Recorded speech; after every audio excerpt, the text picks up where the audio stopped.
Hello, this is going to be a quick overview of the civil due diligence checklist that we use. All the engineers in my office use this checklist when they do initial site due diligence. I'm going to run through this quickly. The first thing you'll notice is I've kind of broken things out into about 8 different areas. They don't have numbers. You don't do these in order. The main reason for that is when you find the resources you go to get information are going to have vital stuff that you're going to need in several different categories at a time. So you just fill in what you need to fill in when you're at that resource, and you don't do it in order. What we typically do, and you'll see it on our due diligence reports that we do, you'll be getting one of those for free as well, is we kind of have a separate box called main issues outstanding, and we put anything that comes up that we either can't get the information to, or it's just it's a known problem. We put that in there at the front of the reports that we do. Okay, you're going to start off with your basic site data. This is, where is it located in a city, county, what jurisdiction, the size, what roads it's on, frontage, vacant, and any known issues you can put in here or put in here. I'll run right on straight to the legal information. Just pan down here and see this. These are the guidelines and codes that you have to meet when you're developing a property. So you're going to want to know what the zoning is, what's the land use. You're also going to want to look at signage. Even if it's a residential development, you're going to want to know what the signage issues are for, say, a monument sign for a subdivision and things like that. If there's any known easements, restrictions, or other potential opportunities you have for development, we try to find these out at this point. Landscaping requirements. Those can really determine how your site looks and what's the capacity of it, so you want to get these up front. Parking and traffic requirements, depending on whether you're building a bank, a restaurant, single-family homes, you're going to have certain parking criteria that you need to meet, and you're also going to have some traffic issues that you need to show as well. We get those right up front. Setbacks are in our development code requirements that you'll need to put in, and any height restrictions and any architectural requirements if you're in a special section of the city or county that has those kind of requirements. Once you get that basic information, you can start working on a conceptual layout. We explain in other videos the best way to do that, the quickest way to do that, to see what your site's capacity is.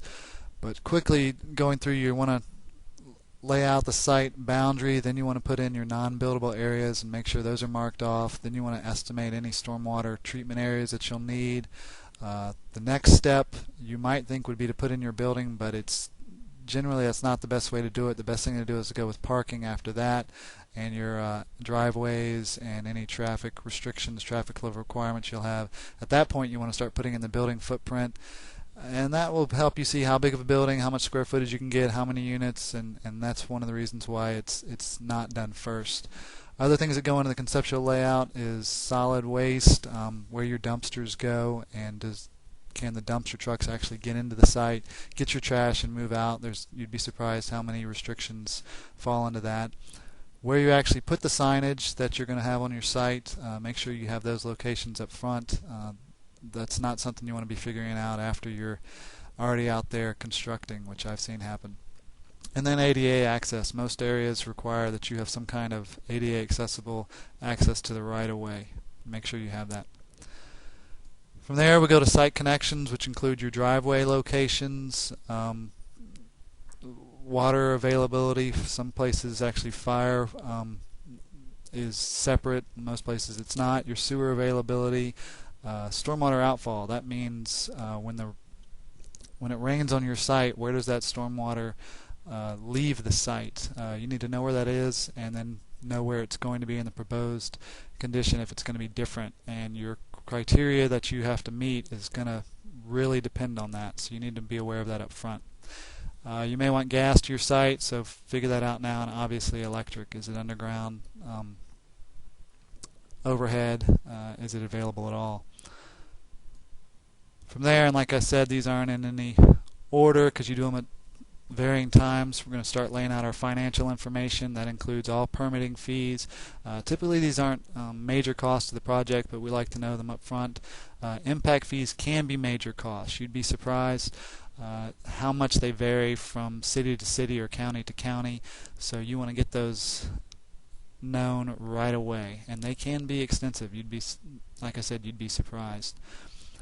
From there, once you have your concept and you've really got some quantities of how big your parking lot's going to be, how big your building's going to be, those things, you can start putting together a real construction cost estimate. Another thing we have in our due diligence reports is a site concurrency section where we talk about traffic concurrency, water concurrency, sewer concurrency, if a traffic study is required to meet concurrency. If you don't know what concurrency is, we explain it in other videos.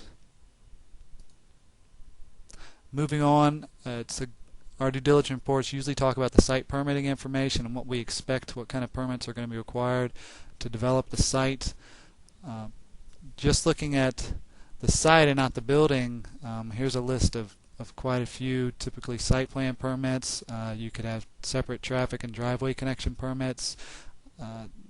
Like I said, stormwater permits, and you could have city as well as district stormwater permits, and even state regulated. So you could do stormwater is such a big issue that you could be doing it more than once, permitting wise. Water and sewer, MPDES, that's actually a during construction permit to make sure you don't have hazardous materials or just dirt and erosion occurring on your site and those materials leaving the site in stormwater. Parcel reclassification, if you're going to change zoning or maybe annex or do other things, you need to be aware of the process that's involved with that, and we lay that out. And then if you're in a redevelopment district or an architectural review board has some quasi-judicial overview of your site, you need to be aware of that and know what kind of steps you're going to need to take to get through permitting. Other possible permits, development of regional impact if it's a large site, or even if you're a small site that's in an area that has previously done a DRI, you need to be aware of that. Any comp plan amendments, as I mentioned, annexation. If it's on the coast, maybe a coastal commission permit will be required. Just want to lay all that out in your initial due diligence report. From there, we go to the site's physical information. That's your surveys, your geotech, your phase 1 environmental, and your wetland and endangered species. A lot of this information you can get before you hire your surveyor, your geotech, your phase 1 environmental guys, and your environmental guys. But these are the kind of things that you're going to want to be getting in your initial due diligence, and then once you make your go-no-go decision and hire these guys, these are more of this and more details, the kind of things you're going to want to get. I'll go through more of that, like I said, in other videos, but this is just a general overview. And let me back up here and let you see all of it again. Oh, sorry about that. Like I said, this is just a general overview, and then download the checklist, go through it, and then find more information on our site at propertydevelopmentsource.com. Thanks.